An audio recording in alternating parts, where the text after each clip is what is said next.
Pessoal, hoje a gente vai falar um pouco sobre as figuras de linguagem, que são recursos da nossa língua que utilizamos principalmente nos textos escritos e nas poesias.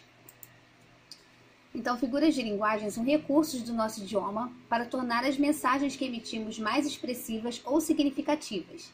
Tais recursos podem ampliar o significado de uma oração, assim como suprir lacunas de uma frase com novos significados. Então, utilizamos geralmente as figuras de linguagem para dar um ar poético àquilo que a gente escreve e à mensagem que a gente quer passar. A primeira figura de linguagem que nós vamos ver é a metáfora. A metáfora ocorre quando é utilizada uma substituição de termos que possuem significados diferentes, atribuindo a eles o mesmo sentido. Então, a gente vai utilizar alguns termos, frases e ideias que têm significados diferentes, mas com o mesmo sentido, para dar essa noção poética. Aí, no exemplo, a gente tem aí os dois ratinhos conversando. O primeiro fala uma coisa romântica.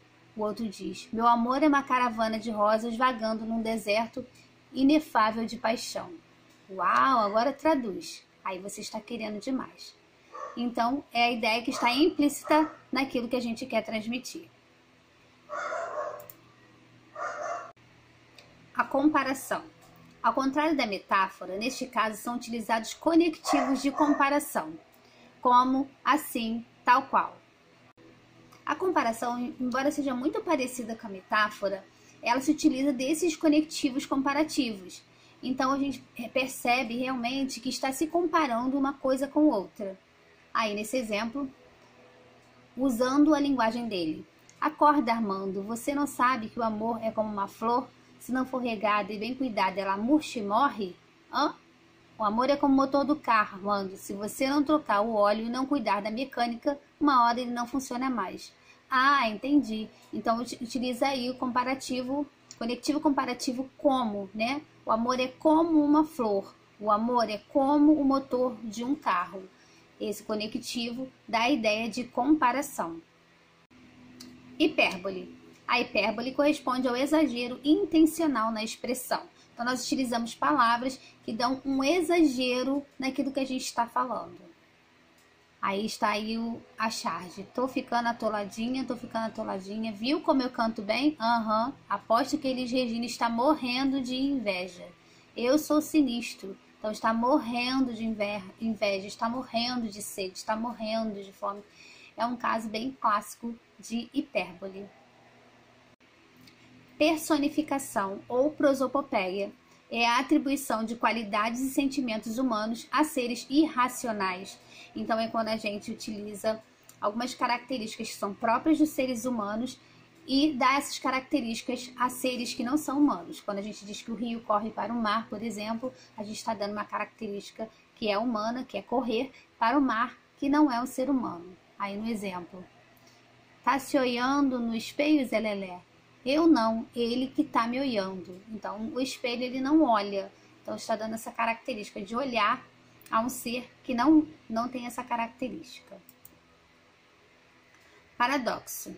Paradoxo representa o uso de ideias que têm sentidos opostos, não apenas de termos. Então, o paradoxo, ele dá ideias, sentidos opostos.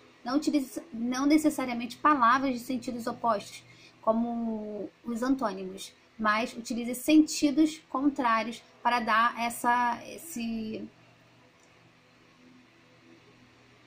ideia de paradoxo.